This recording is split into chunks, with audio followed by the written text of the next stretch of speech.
নবম জাতীয় সংসদের সর্বশেষ বাজেট সেশন এটি। জাতীয় জীবনের এক ক্লান্তিকালে বর্তমান অধিবেশনটি চলছে। এই অধিবেশনেই নতুন স্পিকার হিসেবে আপনি দায়িত্ব নিয়েছেন, আপনাকে অভিনন্দন।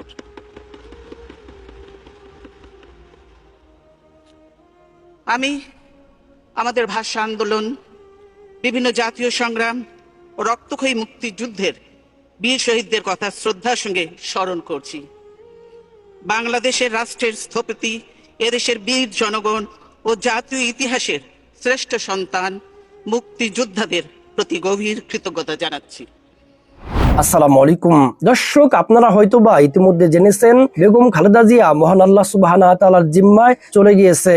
ইন্না লিল্লাহি ওয়া ইন্না ইলাইহি রাজিউন। দর্শক, আজ থেকে প্রায় 15 বছর আগে বেগম খালেদা জিয়া সংসদে একটি বক্তব্য দিয়ে তোলপাড় সৃষ্টি করে দিয়েছিলেন। হ্যাঁ দর্শক, আপনারা ঠিকই শুনেছেন, যেই বক্তব্যটি শুনে লক্ষ কোটি মানুষ অবাক হয়ে গিয়েছিল। আপনারাও শুনলে অবাক ও হতভম্ব হয়ে যাবেন। দর্শক, বিস্তারিত থাকছে পুরো ভিডিও জুড়ে, পুরো ভিডিওটি দেখলেই সবকিছু বুঝতে পারবেন ইনশাআল্লাহ। তো দর্শক, চলুন বিস্তারিত দেখে আসি। মাননীয় বিরোধী দলীয় নেতা বেগম খালেদা জিয়া, ফেনী 1। মাননীয় বিরোধী দলীয় নেতাকে তার বক্তব্য রাখার আহ্বান জানাচ্ছি।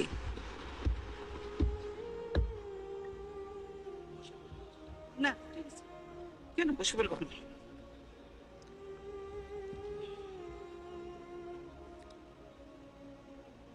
বিসমিল্লাহির রহমানির রহিম। মাননীয় স্পিকার, আপনাকে ধন্যবাদ। নবম জাতীয় সংসদের সর্বশেষ বাজেট সেশন এটি। জাতীয় জীবনের এক ক্লান্তিকালে বর্তমান অধিবেশনটি চলছে।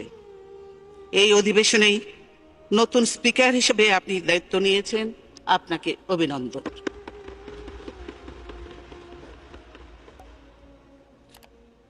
আমি আমাদের ভাষা আন্দোলন, বিভিন্ন জাতীয় সংগ্রাম ও রক্তক্ষয়ী মুক্তিযুদ্ধের বীর শহীদদের কথা শ্রদ্ধার সঙ্গে স্মরণ করছি। বাংলাদেশের রাষ্ট্রের স্থপতি, এদেশের বীর জনগণ ও জাতীয় ইতিহাসের শ্রেষ্ঠ সন্তান মুক্তিযোদ্ধাদের প্রতি গভীর কৃতজ্ঞতা জানাচ্ছি। শেরে বাংলা একে ফজলুল হক, হোসেন সঈদ সোহরাওয়ার্দী ও মরহুম শেখ মুজিবুর রহমান সহ জাতীয় নেতৃবৃন্দের প্রতি শ্রদ্ধা নিবেদন করছি।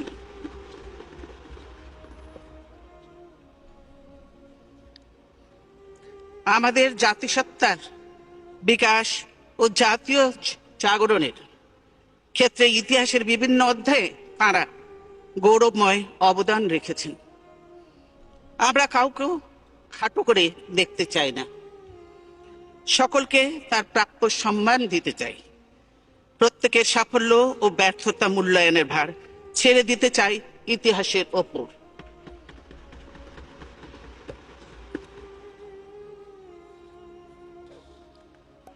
আমি বাংলাদেশের গণতন্ত্রপ্রিয় জনগণের তরফ থেকে বিশেষ করে গভীর শ্রদ্ধা জানাচ্ছি স্বাধীনতার মহান ঘোষক, আধুনিক বাংলাদেশের উপকার শহীদ প্রেসিডেন্ট জিয়াউর রহমানের প্রতি।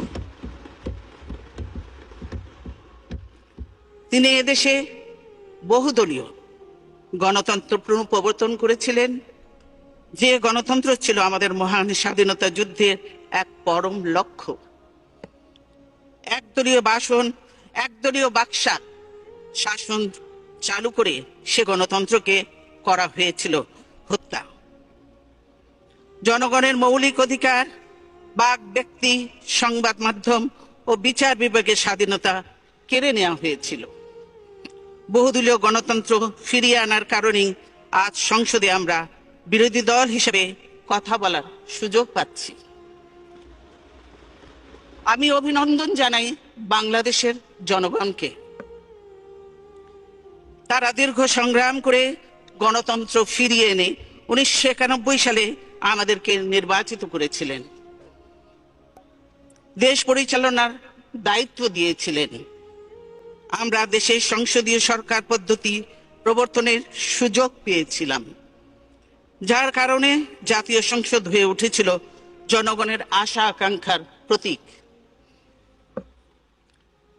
মাননীয় স্পিকার, আমাদের দেশে বিভিন্ন প্রতিকূলতা ও বাধা বিঘ্ন সত্ত্বেও সংসদীয় রীতিনীতি অনুশীলনের একটি ঐতিহ্য গড়ে উঠেছে। এই ঐতিহ্য স্থাপনে যে সকল দক্ষ ও অভিজ্ঞ পার্লামেন্টারিয়ান ভূমিকা রেখেছেন, আমি তাদের প্রতি শ্রদ্ধা জানাই। জাতীয় সংসদে আমরা সরকারি দল এবং বিরোধী দল হিসেবে অতীতে ভূমিকা পালন করেছি। গভীর দুঃখের সঙ্গে বলতে হয়, এবারের মতো পরিবেশ আগে কখনো সৃষ্টি হয়নি। সংসদ মেঠো বক্তৃতার জায়গা নয়, কিন্তু এবার গোড়া থেকেই এই সংসদে যে ভঙ্গি ও ভাষা ব্যবহার শুরু হয়েছে তা আমাদের জন্য চরম লজ্জার বিষয়। সরকারি দলের দায়িত্বশীল সদস্যরা, মন্ত্রীবর্গ, এমনকি সংসদ নেতা পর্যন্ত বিরোধী দল ও আমাদের জাতীয় নেতৃবৃন্দ সম্পর্কে কুরুচিপূর্ণ ভাষায় যেসব নোংরা ইঙ্গিত করে আসছেন, তাতে রুচিশীল মানুষ মর্মাহত। শহীদ প্রেসিডেন্ট জিয়াউর রহমানের, আমার পরিবারের সদস্যদের এবং বিরোধী দলের নেতাদের সম্পর্কে যেসব উক্তি করা হয়েছে তা শোনারও অযোগ্য। এ ধরনের বক্তব্য শুনে আমরা অভ্যস্ত নই। এসব কুৎসিত বক্তব্যের জবাব দেওয়া আমার রুচিবোধ ও পারিবারিক শিক্ষার বিরোধী। সে কারণেই আমরা এবারের এই সংসদ কার্যক্রমে অংশ নিতে বিব্রত ও লজ্জাবোধ করি।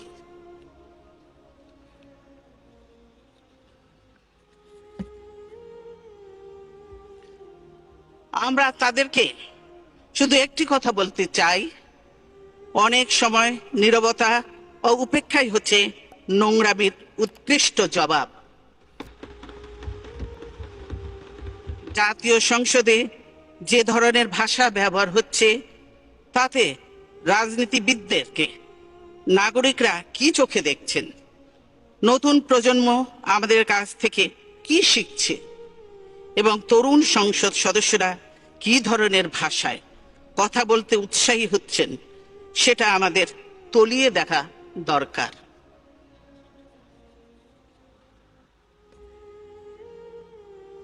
আমরা যদি গণতন্ত্রকে টিকিয়ে রাখতে চাই, সংসদীয় রীতিনীতি অক্ষুণ্ণ রাখতে চাই, তাহলে এই সংসদের পরিবেশ এতটা কুলসিত কেন হলো? সে প্রশ্নের জবাব খুঁজে বের করতেই হবে। কেবল দুদিকের নবীন সদস্যদের দোষারোপ করে, তাদেরকে ভৎসনা করে, কেবল তাদের কথা এক্সপান্স করে কোনো লাভ হবে না।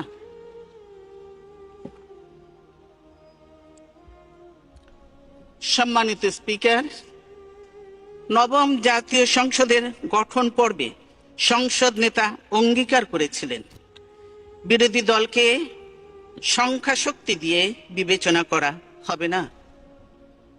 বিরোধী দলকে মর্যাদা ও গুরুত্ব দেওয়ার লক্ষ্যে তিনি কথা দিয়েছিলেন, বিরোধী দল থেকে ডেপুটি স্পিকার নির্বাচিত করবেন। দুর্ভাগ্যের বিষয়, তার অনেক ওয়াদার মতোই এই প্রতিশ্রুতিও সময়ের স্রোতে ভেসে গেছে।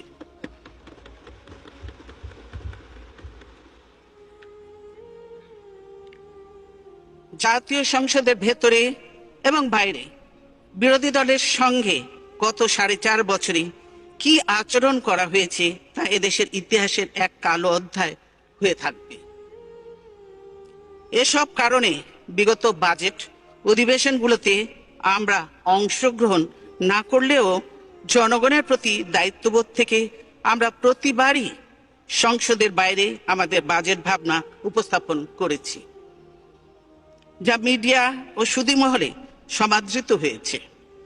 জাতীয় অর্থনীতি সম্পর্কে দেশবাসী আমাদের অবস্থান জানতে পেরেছে। আমি তো চশমাটা দিনি শেষ।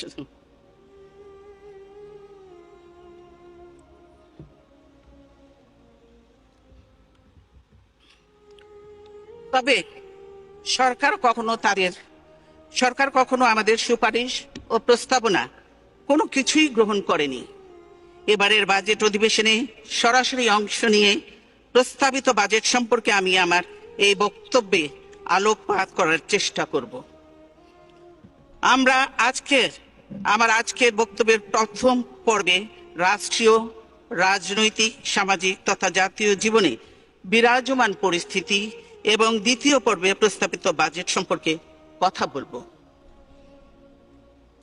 মাননীয় স্পিকার, জাতীয় জীবনের নানাবিধ শোকাবহ ঘটনার প্রেক্ষাপটে সংসদের চলতি অধিবেশন শুরু হয়েছে। সাভারের রানা প্লাজা ধ্বংসের ঘটনায় 1100-এরও বেশি শ্রমজীবী নারী পুরুষের লাশ উদ্ধার করা হয়েছে। কতজন মর্মান্তিক মৃত্যুবরণ করেছে তার কোনো সঠিক হিসেব নেই। এখনো অনেকে তাদের নিখোঁজ স্বজনের লাশের খোঁজে আহাজারি করছে। অনেকে অঙ্গহানি হয়ে মৃত্যুর সঙ্গে পাঞ্জা লড়ছে। চিরতরে পঙ্গু হয়ে গেছে অনেক অসহায় শ্রমজীবী মানুষ, যাদের শ্রমে ঘামে দেশের অর্থনীতির চাকাকে আমরা সচল রাখি। বাংলাদেশের ইতিহাসে এত বড় মর্মান্তিক ভবন ধসের ঘটনা অতীতে আর কখনো ঘটেনি। আর এর আগে তাজরিন গার্মেন্টসের ভয়াবহ অগ্নিকাণ্ডে 113 জন কর্মী জ্বলে পুড়ে অঙ্গার হয়ে গেছে।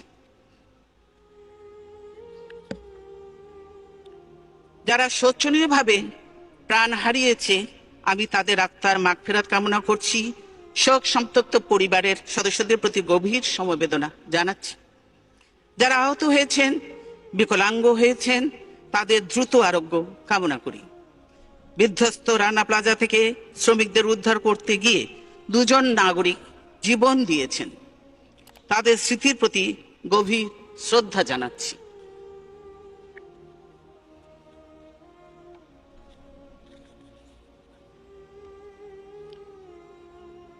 রানা প্লাজার উদ্ধার কাজে যেসব নিবেদিত প্রাণ সাধারণ মানুষ দিন রাত নিঃস্বার্থভাবে কাজ করেছেন, আমি তাদের প্রতি আন্তরিক ধন্যবাদ ও কৃতজ্ঞতা জানাই। সামরিক বাহিনী, ফায়ার সার্ভিস সহ রাষ্ট্রীয় প্রতিষ্ঠানের যেসব কর্মী উদ্ধার তৎপরতায় অক্লান্ত পরিশ্রম করেছেন, তাদেরকেও জানাই আন্তরিক মোবারকবাদ। এনাম মেডিকেল কলেজ, হাসপাতাল সহ যেসব প্রতিষ্ঠান পঙ্গু ও আহতদের চিকিৎসা সেবা দিয়েছে, তাদের জন্য রইল আমাদের অকৃত্রিম কৃতজ্ঞতাবোধ। ধারাবাহিক কয়েকটি মর্মান্তিক দুর্ঘটনার ফলে পোশাক কারখানার কর্মীদের জীবন মান ও সমস্যার প্রতি দেশে বিদেশে সকলের নজর পড়েছে। ইতিমধ্যে আমাদের জন্য একটা বড় দুঃসংবাদ এসেছে। মার্কিন যুক্তরাষ্ট্র বাংলাদেশের জন্য জিএসপি সুবিধা সাময়িকভাবে স্থগিত করেছে। কাজেই বিষয়টি আর খাটো করে দেখার কোনো অবকাশ নেই।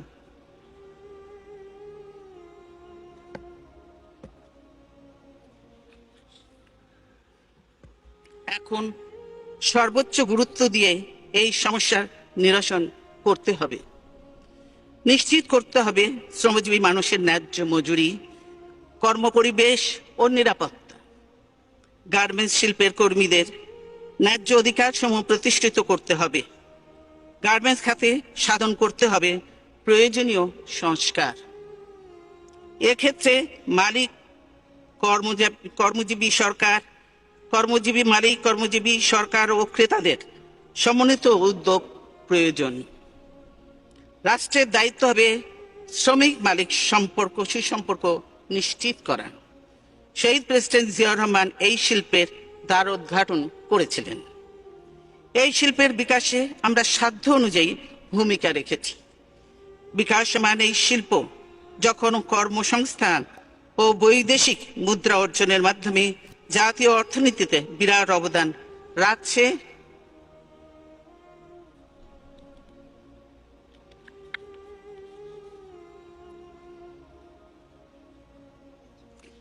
নারীর ক্ষমতায়নের মাধ্যমে সামাজিক অগ্রগতিতেও উল্লেখযোগ্য ভূমিকা পালন করছে। এই শিল্প সংকটে পড়লে অর্থনৈতিক ও সামাজিক সকল দিকেই আমরা ক্ষতিগ্রস্ত হব। আমি বাংলাদেশের জন্য জিএসপি সুবিধা সাময়িকভাবে প্রত্যাহারের সিদ্ধান্ত পুনর্বিবেচনা করার জন্য যুক্তরাষ্ট্র সরকার ও প্রশাসনের প্রতি আহ্বান জানাচ্ছি।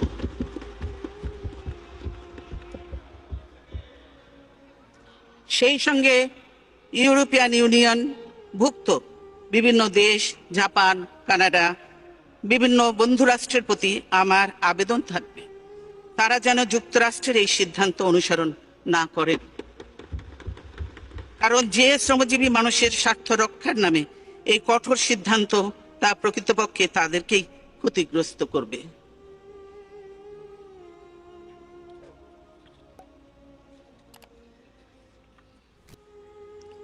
মাননীয় স্পিকার, এ প্রসঙ্গে একটি বিষয় উল্লেখ করা প্রয়োজন মনে করছি।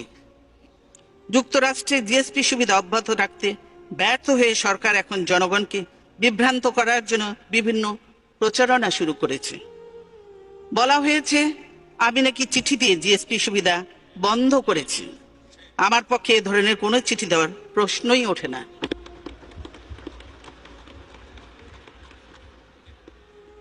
এটা আমার চিঠি নয়। আমরা দেখাতে পারি, প্রমাণ দেখাতে পারি। আমি দেখাতে পারি প্রমাণ। কেউ বিদেশি একটি পত্রিকা, কেউ বিদেশি একটি পত্রিকায় আমার নামে প্রচারিত একটি লেখার কথা বলেছে। আমি এমন কোনো লেখা পাইনি, এমন কোনো লেখা পাঠাইনি, বরং যুক্তরাষ্ট্রের নেতৃবৃন্দের সঙ্গে আমার যতবার দেখা হয়েছে ততবারই আমি জিএসপি সুবিধা বহাল রাখা এবং বাংলাদেশের তৈরি পোশাককে এই সুবিধার আওতায় আনার সুপারিশ করেছি।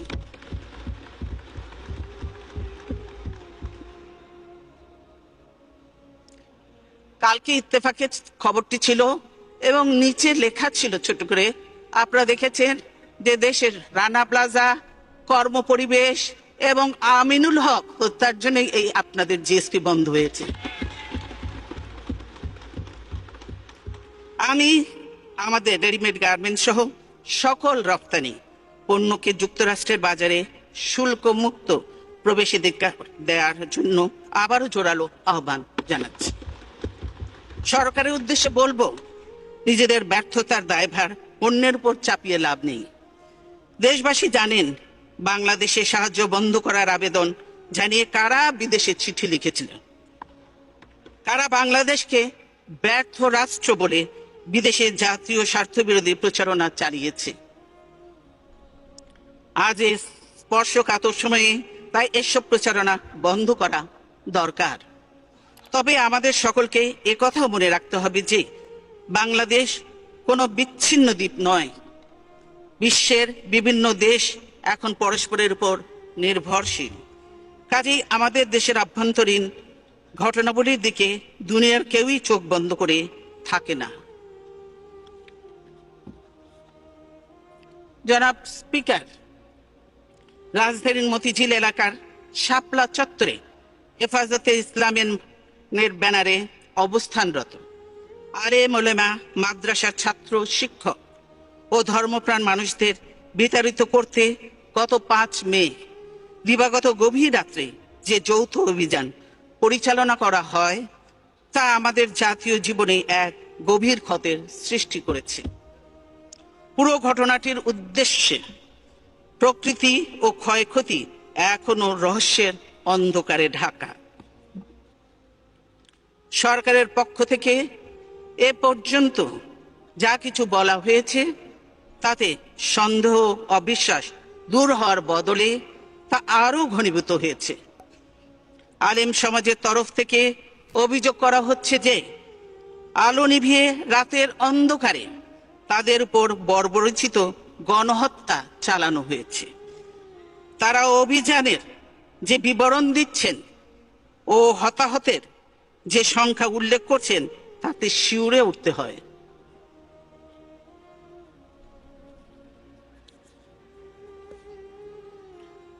দুর্ভাগ্যের বিষয়, ধর্মপ্রাণ মানুষের মনে সৃষ্ট গভীর বেদনাবোধ নিরসনের কোনো চেষ্টা সরকার করছে না।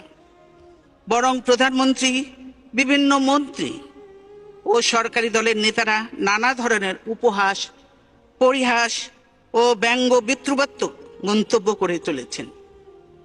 এর পরিণাম কখনো শুভ হতে পারে না। আমরা দেখেছি কিছুদিন আগে বিভিন্ন ব্লগ ও ওয়েবসাইটে এদেশের সংখ্যাগরিষ্ঠ মানুষের ধর্মপবিত্র ইসলাম, আল্লাহ ও মহানবী হযরত মুহাম্মদ সাল্লাল্লাহু আলাইহি সাল্লাম সম্পর্কে এক শ্রেণীর বিপদগামী লোক কুরুচিপূর্ণ কুৎসা রটনা করে। এতে মানুষের ধর্মীয় অনুভূতি আহত হয়। পৃথিবীর কোনো দেশেই এ ধরনের হীন কার্যকলাপ বরদাস্ত করা হয় না। উচ্চ আদালত থেকে এর বিরুদ্ধে কার্যকর ব্যবস্থা নেওয়ার জন্য নির্দেশ দেওয়া হয়। দুঃখের বিষয়, সরকার এ ব্যাপারে কিছুই করেনি। এই ধর্মদ্রোহী ব্লগারদের কেউ কেউ শাহবাগের মঞ্চে নেতৃত্ব দিতে থাকে। সমাবেশের প্রতি সরকারের আনুকূল্য, সার্বিক সহযোগিতা ধর্মপ্রাণ মানুষের মধ্যে ক্ষোভের সঞ্চার করে। তাদের মধ্যে এই ধারণা সৃষ্টি হয় যে সরকার ধর্মদ্রোহী ব্লগারদের পক্ষ নিয়েছে। সরকারের সমর্থন ও আশকারাতেই এই ধর্মদ্রোহীরা মানুষের ধর্মীয় অনুভূতিকে আহত করার সুযোগ পাচ্ছে।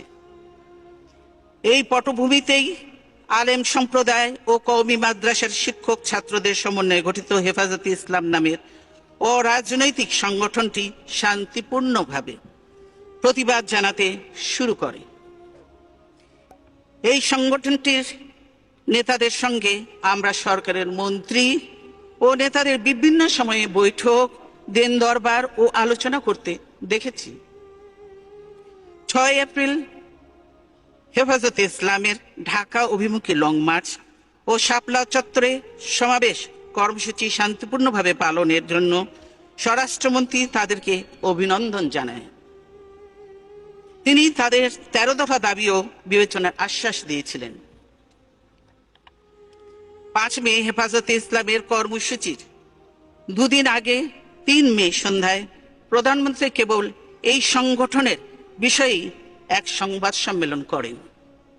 তিনি বলেন, হেফাজতের 13 দফা দাবির অনেকগুলো বাস্তবায়ন করা আছে। বাকি দাবিগুলোর মধ্যে যেগুলো যৌক্তিক সেগুলো নিয়েও আলোচনা হবে। এরপর হঠাৎ করে কি ঘটলো তা আজও রহস্যই হয়ে আছে। হেফাজত অনেক আগেই 5 মে ঢাকা অবরোধের কর্মসূচি ঘোষণা করেছিল। 5 তারিখ সেই কর্মসূচি পালনের পর তারা সরকারের অনুমতি নিয়ে ঢাকায় সমাবেশ করতে আসে। এই আসার পথেই নগরীর কয়েকটি পয়েন্টে তারা সরকারি দলের লোকদের বাধার মুখে পড়ে। সরকার সমর্থক সন্ত্রাসী ও আইন শৃঙ্খলা বাহিনীর যৌথ হামলায় অনেকেই হতাহত হয়। সরকারি সূত্রে শাপলা চত্বরের বাইরে মোট 11 জন নিহত হওয়ার কথা স্বীকার করা হয়েছে। সরকারি দলের এই ক্যাডারদের আগে থেকেই কেন জড়ো করে রাখা হয়েছিল তার জবাব পাওয়া যায়নি। শাপলা চত্বরে হেফাজতের মূল সমাবেশ শান্তিপূর্ণ হলেও গুলিস্তান, বায়তুল মোকাররম, বিজয়নগর এলাকায় সংঘর্ষ ও নাশকতামূলক তৎপরতা চলে। সেখানে পবিত্র কোরআন শরীফ সহ বিভিন্ন ধর্মীয় গ্রন্থ পোড়ানো হয়, যানবাহনে আগুন দেয়া হয়, বিভিন্ন প্রতিষ্ঠানে ভাঙচুর ও লুটতরাজ করা হয়।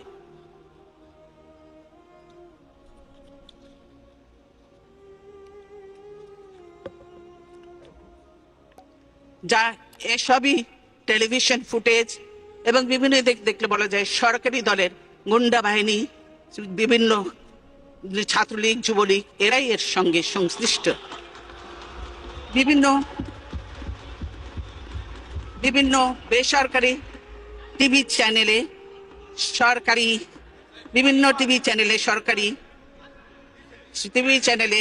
সরাসরি সম্প্রচারিত ভিডিও ফুটেজ আওয়ামী লীগের বিভিন্ন সহযোগী সংগঠনের পদবি বেশ কয়েকজনকে এইসব সন্ত্রাসী তৎপরতায় নেতৃত্ব দিতে দেখা যায়।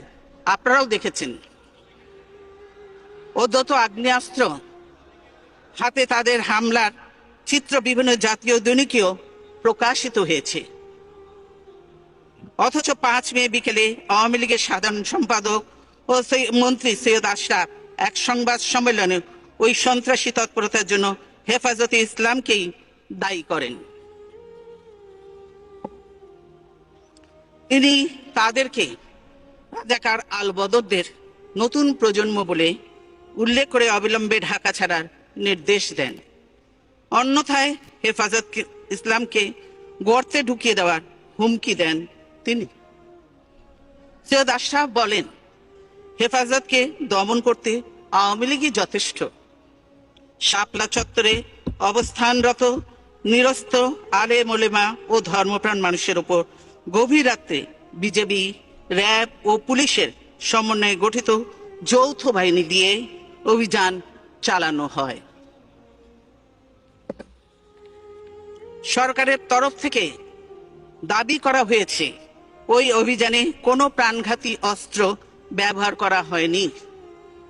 বলা হচ্ছে একটি গুলিও ছোড়া হয়নি। অথচ সংবাদপত্রে প্রকাশিত খবরে জানা যায় যে সেদিন প্রায় 1.5 লক্ষাধিক গোলা বারুদ ব্যবহার করা হয়েছে। হেফাজত দমনে আইন শৃঙ্খলা বাহিনীর 7,500-এরও বেশি সদস্য সরাসরি অংশ নেয়। মানবাধিকার সংস্থা অধিকার তাদের এক সাম্প্রতিক রিপোর্টে বলেছে যে এ পর্যন্ত 61 জন নিহত হওয়ার তথ্য পাওয়া গেছে। বিদেশি বিভিন্ন সংবাদ মাধ্যমেও অভিযানে অনেকের হতাহত হবার খবর প্রচার হয়েছে। সামাজিক যোগাযোগ মাধ্যমেও ভয়াবহ সব ভিডিও চিত্র দেখা যাচ্ছে। আহত ও নিহতের সংখ্যা যাই হোক না কেন, এই ঘটনায় সরকারের বিশ্বাসযোগ্যতা সম্পূর্ণ ধ্বংস হয়ে গেছে। কারণ শাপলা চত্বরের অভিযান সরাসরি সম্প্রচারের কারণে সরকার তাৎক্ষণিকভাবে 2টি প্রাইভেট টিভি চ্যানেল বন্ধ করে দেয়। তারা এমন ভীতিকর পরিবেশ সৃষ্টি করে যে দেশের কোনো সংবাদ মাধ্যম অভিযানের প্রকৃত চিত্র তুলে ধরতে ব্যর্থ হয়। একই সঙ্গে সারা রাজধানী জুড়ে জারি করা হয় 144 ধারা। শাপলা চত্বরের অভিযানের পর অনেকেই এখনো ফিরে যায়নি, অনেক নিখোঁজ রয়েছেন। মসজিদ মাদ্রাসাগুলোতে ভীতিকর পরিবেশ বিরাজ করছে। নাম সব আপনাদের কাছেই আছে। এই ঘটনায় আমাদের জাতীয় জীবনে যে বিরল ফাটল সৃষ্টি হয়েছে, কার্যকর পদক্ষেপের মাধ্যমে তার নিরসন ঘটাতে না পারলে জাতীয় ঐক্য ও সংহতি মারাত্মকভাবে ক্ষতিগ্রস্ত হবে। অথচ দুঃখের বিষয়, দেশের বিভিন্ন এলাকায় এখনো আলেম ওলেমা ও মাদ্রাসা ছাত্র শিক্ষকদের বিরুদ্ধে নানা ধরনের মামলা দিয়ে অহেতুক হয়রানি করা হচ্ছে। আমরা এই অপরিণামদর্শিতারও আশু অবসান চাই। সংঘাত ও বল প্রয়োগ নয়, বরং আলোচনার মাধ্যমে সমাজের বিরাজমান দ্বন্দ্ব ও দাবি নিরসনের জন্য বারবার আন্তর্জাতিক মহল থেকে সরকারের প্রতি আহ্বান জানানো হচ্ছে। সরকার তাতে সাড়া না দিয়ে বিরোধিতার জবাব দিচ্ছে রক্তক্ষয়ী পথে, হত্যা ও নির্যাতনের মাধ্যমে। শাপলা চত্বর অভিযানের পর সুষ্ঠু, নিরপেক্ষ ও স্বাধীন তদন্তের জন্য দেশি বিদেশি মহল থেকে দাবি ওঠা সত্ত্বেও সরকার তা মানছে না।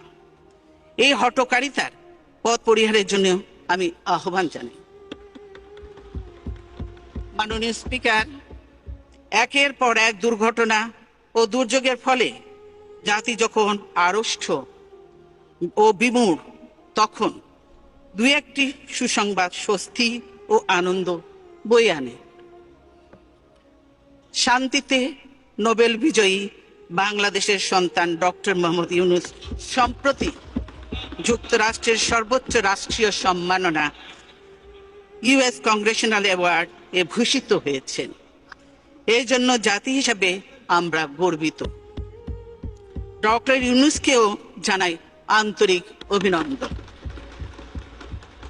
তবে স্বদেশে তিনি যেভাবে নিগ্রহের শিকার হচ্ছেন তা সত্যিই দুঃখজনক। তার মেধা শ্রমে ঘামে প্রতিষ্ঠিত গ্রামীণ ব্যাংকও আজ হুমকির মুখে। সরকার নিয়োজিত কমিশন, নোবেল বিজয়ী প্রতিষ্ঠান গ্রামীণ ব্যাংককে ভেঙে 19 টুকরো করার সুপারিশ করেছে। আমরা এতে স্তম্ভিত।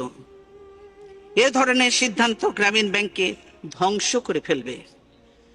ক্ষুদ্র ঋণের মাধ্যমে নারীর ক্ষমতায়নে এই ব্যাংক গুরুত্বপূর্ণ ভূমিকা পালন করে চলেছে।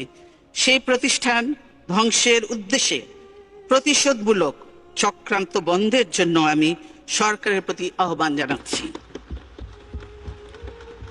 আমরা এর তীব্র বিরোধিতা করছি। দেশের মানুষ এ ধরনের হীন কার্যকলাপ মেনে নেবে না। একটা প্রতিষ্ঠান ভেঙে ফেলা, ধ্বংস করা খুবই সহজ, কিন্তু এ ধরনের একটি প্রতিষ্ঠান গড়ে তোলা অনেক কঠিন ও শ্রমসাধ্য কাজ। গ্রামীণ ব্যাংকের ওপর রাষ্ট্রীয় কর্তৃত্ব আরোপের অপচেষ্টা চলছে। আমরা এরও তীব্র বিরোধিতা করি। রাষ্ট্রায়ত্ত ব্যাংকগুলো লুটপাট করে সরকার যে অবস্থা করেছে, তারা কি গ্রামীণ ব্যাংকেও সেই অবস্থায় নিয়ে যেতে চায়? আমরা ডক্টর ইউনূসের সমর্থনে এবং গ্রামীণ ব্যাংকের পক্ষে আমাদের দৃঢ় অবস্থানের কথা ব্যক্ত করছি। জাতির জন্য যারা সম্মান বয়ে আনেন, সেই কৃতি সন্তানেরা যেন দেশেও মর্যাদা পান, তা আমাদের নিশ্চিত করতে হবে। না হলে দেশ মেধাশূন্য হয়ে পড়বে।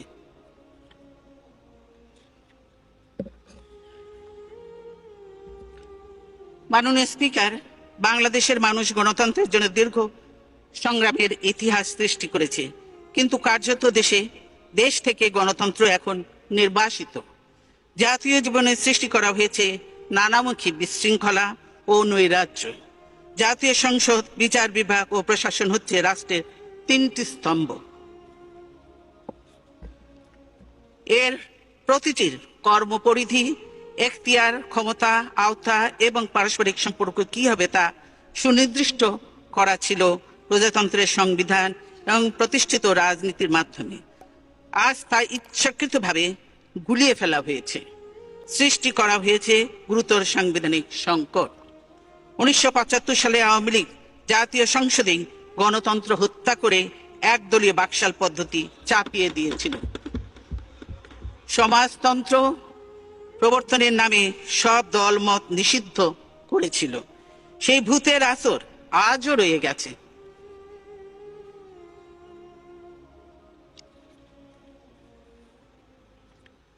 আওয়ামী লীগ আজও ভিন্ন মত সহ্য করতে পারে না, বিরোধী দলকে মেনে নিতে পারে না।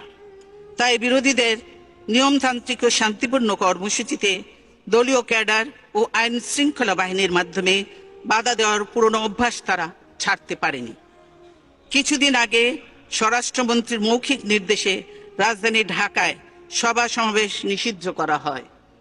সংবিধানে বর্ণিত সভা সমাবেশ ও মত প্রকাশের মৌলিক অধিকার অস্বীকার করে অলিখিত জরুরি অবস্থা জারি করা হয়। মানববন্ধনের মতো শান্তিপূর্ণ কর্মসূচিও নিষিদ্ধ ঘোষণা করা হয়।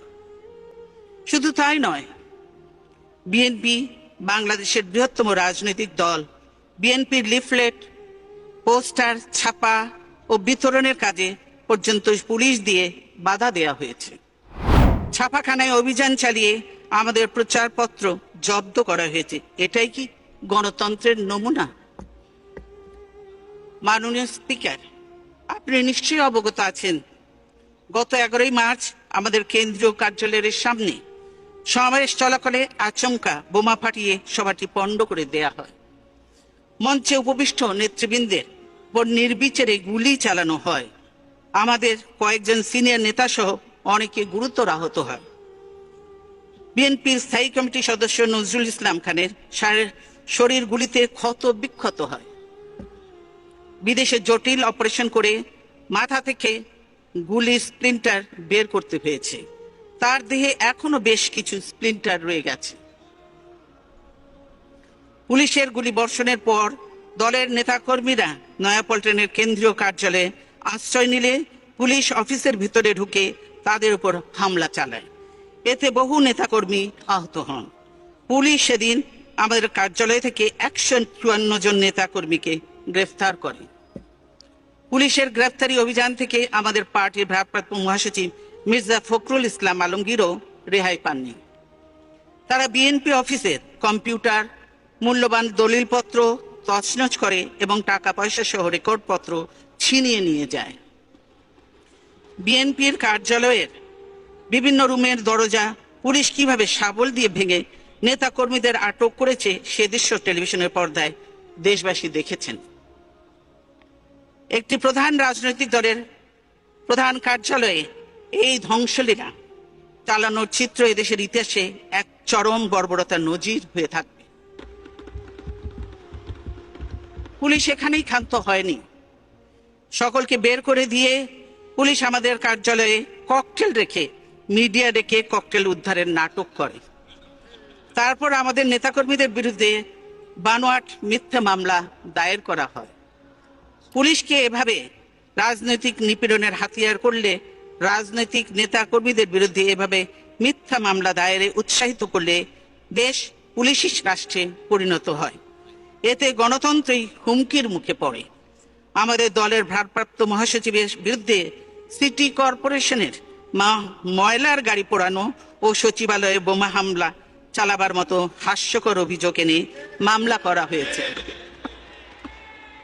এসব মামলায় তাকে বারবার গ্রেফতার করা হচ্ছে। বিরোধী দলের অন্যান্য গুরুত্বপূর্ণ নেতা একইভাবে মিথ্যা মামলা ও হেনস্থার শিকার হচ্ছেন। দিনের পর দিন তাদেরকে কারাগারে আটক রাখা হচ্ছে। সারা দেশে আমাদের 4 লাখেরও বেশি নেতা কর্মীর বিরুদ্ধে হয়রানিমূলক মিথ্যে মামলা রুজু করা হয়েছে। কারাগারগুলোতে ধারণ ক্ষমতার কয়েক গুণ বেশি বন্দীকে ঠাসাঠাসি করে রাখা হয়েছে। এর বিপরীত চিত্রও দেশবাসী দেখতে পাচ্ছে। সরকারি দলের নেতাদের বিরুদ্ধে দায়ের করা অতীতের মামলাগুলো তুলে নেওয়া হচ্ছে। প্রকাশ্যে খুন, সন্ত্রাস, চাঁদাবাজি, লুটপাটের মতো গুরুতর অপরাধ করেও সরকারি দলের লোকদের বিরুদ্ধে মামলা হচ্ছে না। তাদের গ্রেফতার করতে পুলিশ সাহস পাচ্ছে না।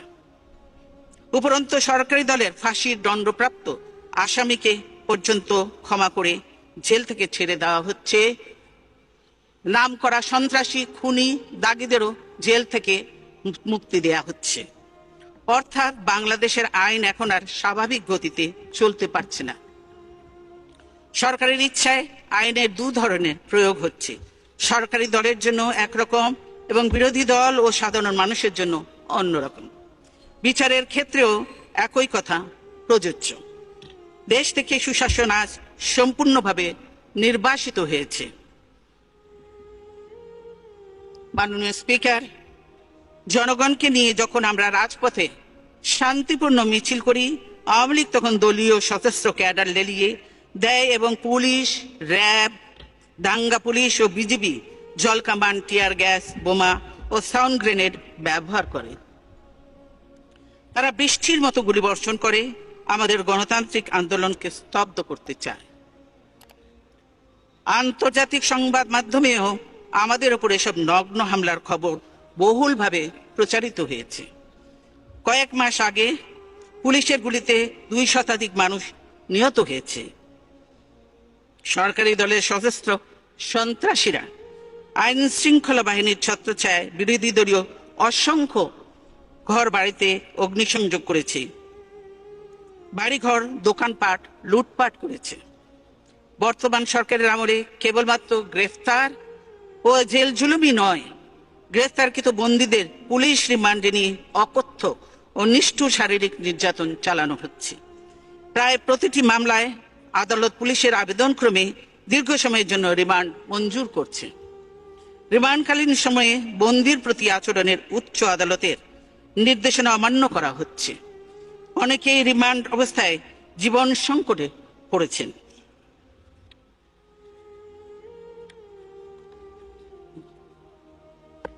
রিমান্ডে নিয়ে শারীরিক নির্যাতন চালিয়ে মিথ্যা জবানবন্দি দিতে বাধ্য করা এখন নিয়মিত ঘটনায় পরিণত হয়েছে। কথিত জবানবন্দি ও তদন্তে প্রাপ্ত তথ্যের নামে আইন শৃঙ্খলা বাহিনীর সদস্যদের দিয়ে বিরোধী দলের বিরুদ্ধে ভিত্তির নানা অপপ্রচার চালানো হচ্ছে। এ অবস্থা কোনো সভ্য দেশ সে মেনে নেওয়া যায় না। মাননীয় স্পিকার, বর্তমান সরকারের আমলে রাজনৈতিক নেতৃবৃন্দকে ডান্ডাবেড়ি পরিয়ে আদালতে হাজির করা হচ্ছে। আপনারা নিশ্চয়ই জানেন যে কোনো ধরনের দুর্ধর্ষ ফৌজদারি অপরাধীদের বিরুদ্ধে ডান্ডাবেড়ির বিধান প্রয়োগ করা হয়ে থাকে, কিন্তু সরকারি নির্দেশে সমস্ত সভ্যতার সীমা লঙ্ঘন করে সম্মানিত রাজনৈতিক নেতৃবৃন্দকে ডান্ডাবেড়ি পরিয়ে চরমভাবে অপমানিত ও লাঞ্ছিত করা হচ্ছে। আমাদের সকলের মনে রাখা উচিত, ক্ষমতা কারোর জন্য চিরস্থায়ী নয়।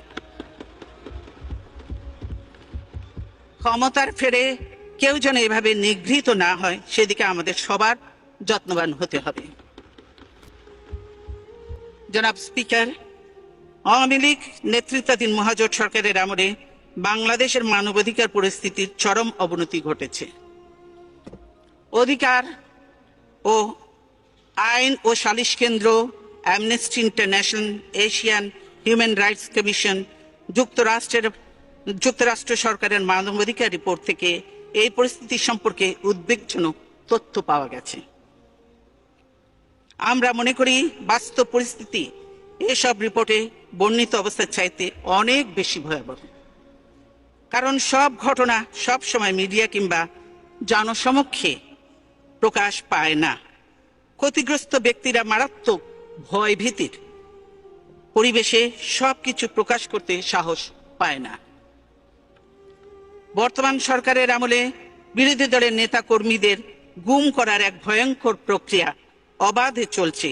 ভিকটিমদের আত্মীয় স্বজনেরা অভিযোগ করে আইন শৃঙ্খলা রক্ষাকারী বাহিনীর, বিশেষ করে র্যাব, এইসব ঘটনায় জড়িত। এসব ঘটনার ফলে জনমনে চরম নিরাপত্তাহীনতা দেখা দিয়েছে। 2012 সালের 17 এপ্রিল বিএনপির সাংগঠনিক সম্পাদক ইলিয়াস আলী ও তার গাড়ি চালককে মহাখালী থেকে তুলে নিয়ে যাওয়া হয়। 3 এপ্রিল সিলেট ছাত্রদল নেতা ইফতেখার আহমেদ, দিনার এবং জুনায়েদকে একইভাবে ঢাকা থেকে অপহরণ করা হয়। 4 এপ্রিল সন্ধ্যায় শ্রমিক নেতা আমিনুল আশুলিয়া থেকে নিখোঁজ হয়। পরদিন টাঙ্গাইল ময়মনসিংহ সড়কের পাশে তার মৃতদেহ উদ্ধার করা হয়। তার দুটো হাঁটুই ভেঙে দেওয়া হয়েছিল। তার ডান হাঁটুর নিচে গর্ত করে ফেলা হয়, দাঁত ও নখ উপড়ে ফেলা হয়। বিভিন্ন জাতীয় আন্তর্জাতিক সংস্থা বিষয়টি নিয়ে গভীর উদ্বেগ প্রকাশ করেছে। এর আগেও সাবেক ওয়ার্ড কমিশনার বিএনপি নেতা চৌধুরী আলমকে গুম করা হয়। অধিকারের তথ্য অনুযায়ী গত 4.5 বছরে দেশে 87 জন গুমের শিকার হয়েছে। প্রকৃত সংখ্যা আরো অনেক বেশি। এসব গুমের ঘটনা 72-75 সালে আওয়ামী বাকশালী শাসনের সময় রক্ষী বাহিনী ও পুলিশের স্পেশাল টিমের হাতে হাজার হাজার দেশপ্রেমিক যুবক ও রাজনৈতিক কর্মীর হত্যার কথাই মনে করিয়ে দেয়।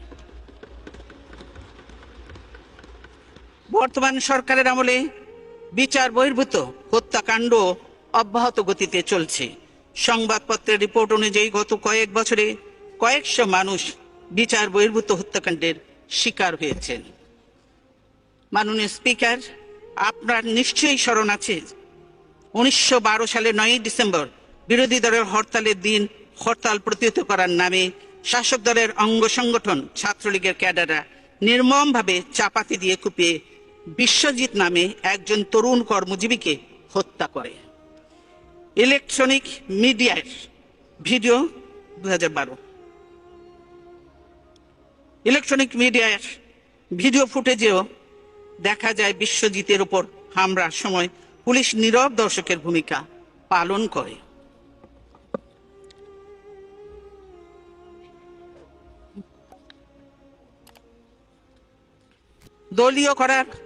দলীয়করণ করার ফলে পুলিশ পেশাগত নিয়ম নীতি ও শৃঙ্খলার কথা পুরোপুরি বিস্তৃত হয়ে গেছে। আমরা গুরুতর বিভিন্ন অপরাধ দমনে র্যাব গঠন করেছিলাম। বিরোধী দল দমনের কাজে নিষ্ঠুরভাবে অপব্যবহার করে সেই বাহিনীর সুনাম ও মর্যাদা নষ্ট করে ফেলা হয়েছে। বর্তমান সরকারের আমলে বাংলাদেশে গ্রেফতার বাণিজ্য নামে একটি বিষয়ের ব্যাপক প্রসার ঘটেছে।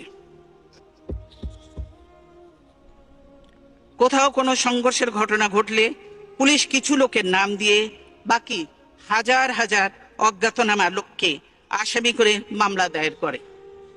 এরপর গ্রেফতারের ভয় দেখিয়ে বিভিন্ন লোকের কাছ থেকে বিপুল অঙ্কের অর্থ আদায় করা হচ্ছে। এটা এখন ওপেন সিক্রেট।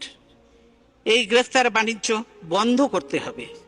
নিরপরাধ কোনো মানুষ যাতে অহেতুক হয়রানির শিকার না হয় এবং পুলিশ বাহিনীর সততা ও শৃঙ্খলা যেন পুরোপুরি ভেঙে না পড়ে, তার জন্য এটা বন্ধ করতে হবে।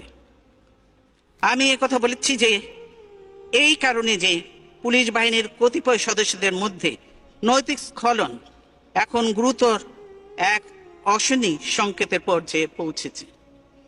সরকার পুলিশ বাহিনীকে যথেচ্ছভাবে বিরোধী দলের বিরুদ্ধে দমন পীড়নে ব্যবহার করে চলেছে। ফলে পুলিশের কোনো সদস্য বেপরোয়া হয়ে উঠেছে। জাতীয় সংসদে বিরোধী দলীয় চিফ জয়নাল আবেদিন ফারুককে দৈহিক নির্যাতন করার কারণেই একজন পুলিশ অফিসারকে মেডেল দেওয়া হয়েছে। সেম স্বরাষ্ট্রমন্ত্রী নিজেই সে কথা বলেছেন। এ ধরনের ঘটনায় পুলিশ অন্যায় আচরণে উৎসাহী হয়, এটাই স্বাভাবিক। মাননীয় স্পিকার, বর্তমান সরকারের আমলে কোনো ধর্মের মানুষেরই জান মাল ও উপাসনালয়ের নিরাপত্তা নেই। 2012 সালের 29 সেপ্টেম্বর একটি উস্কানিমূলক ঘটনাকে কেন্দ্র করে রামুখিয়া ও টেকনাফে 70টি বৌদ্ধ মন্দির পোড়ানো ও লুটতরাজ করা হয়। এছাড়াও 27টি বৌদ্ধ বাড়ি সম্পূর্ণভাবে এবং 77টি বৌদ্ধ বাড়ি আংশিকভাবে পোড়ানো হয়। পুলিশ ও স্থানীয় প্রশাসন ঘটনা প্রতিরোধে কোনো উদ্যোগ গ্রহণ করেনি, যদিও পুরো ঘটনাটি তাদের চোখের সামনেই ঘটেছিল। 21 মার্চ সাতক্ষীরায় ফতেপুর গ্রামে 60টি হিন্দু পরিবারের উপর হামলা চালানো হয়।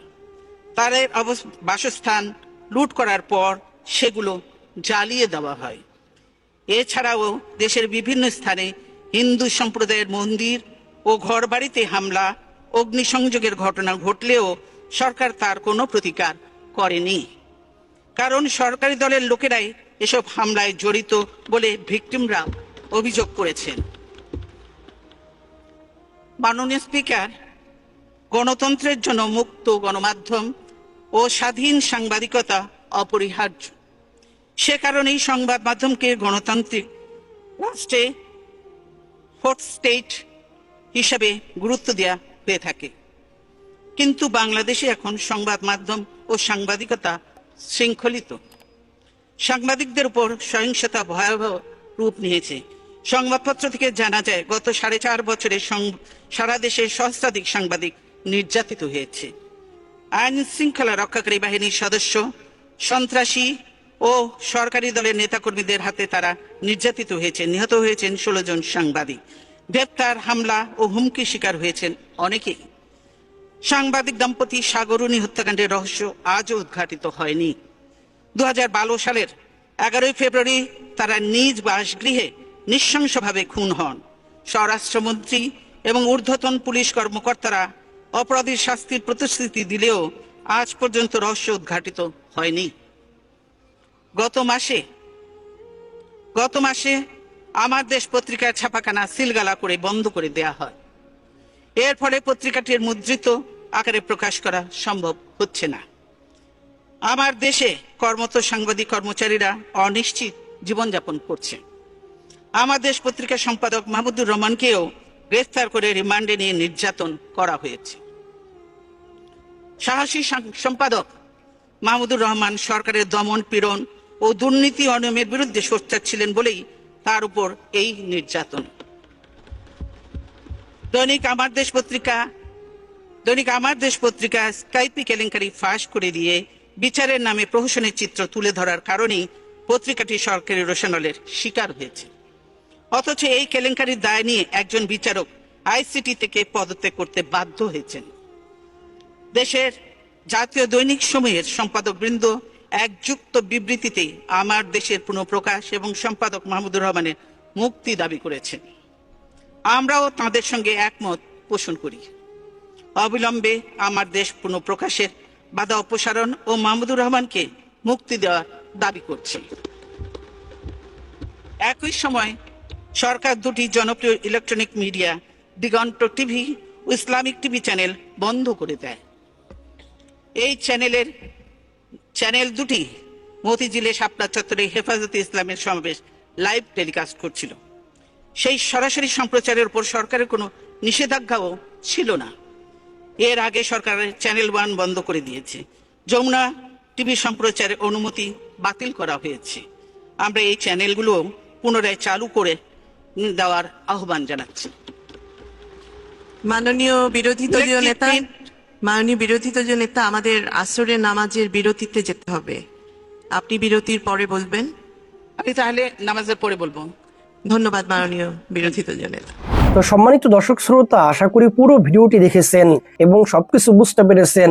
দর্শক, কবি নজরুল বলেছেন, এমন জীবন করিবে গঠন, মরণে হাসিবে তুমি, কাঁদিবে ভুবন। আমরা যদি দুনিয়াতে ভালো কাজ করতে পারি, আমরা যদি দুনিয়াতে মানুষের জন্য কাজ করতে পারি, দেশের জন্য কাজ করতে পারি, মানুষের ভালোবাসা অর্জন করতে পারি, একদিন আমরা চলে যাব, কিন্তু আমাদের জন্য মানুষ কাঁদবে, আমাদের জন্য মানুষ দোয়া করবে। সুতরাং দুনিয়াতে আমাদের ভালো কাজ করতে হবে, দুনিয়াতে আমাদের এমন কিছু করতে হবে মানুষ যেন আমাদের জন্য দোয়া করে। এই যে দেখেন, ভালোবাসা অর্জন করেছে বেগম খালেদা জিয়া, তার জন্য মানুষ দোয়া করতেছে, তার জন্য মানুষ কান্না করতেছে। সুতরাং এখান থেকে আমাদের সকলেরই শিক্ষা গ্রহণ করতে হবে। আমরাও একদিন চলে যাব। আমরা দুনিয়ার সাধারণ রাজনৈতিক কারণে মানুষের উপরে জুলুম করতেছি, মানুষের উপরে নির্যাতন করতেছি, আমাদের একদিন মরণ হবে। এর জবাব আল্লাহ সুবহানাহু ওয়া তাআলার দরবারে দিতে হবে। সময় থাকতে আমরা সকলেই তওবা করে ফিরে আসি। আল্লাহ সুবহানাহু ওয়া তাআলা যেন আমাদের সকলকে সঠিক বুঝ দান করেন। আমিন আমিন। তো দর্শক, আপনারা সকলেই দলমত নির্বিশেষে বেগম খালেদা জিয়ার জন্য দোয়া করবেন। আল্লাহ সুবহানাহু ওয়া তাআলা যেন তাকে জান্নাতুল ফিরদাউস নসিব করে দেন। আমিন আমিন। তো দর্শক, আজকের এই ভিডিওটি এ পর্যন্তই। আজকের এই ভিডিওটি ভালো লাগলে লাইক এবং শেয়ার করে দিয়েন। আর হ্যাঁ, নিত্য নতুন আপডেট ভিডিও পেতে চ্যানেলটি সাবস্ক্রাইব করতে ভুলবেন না। দেখা হবে নতুন ভিডিওতে। ততক্ষণ ভালো থাকুন, সুস্থ থাকুন। ফি আমানিল্লাহ।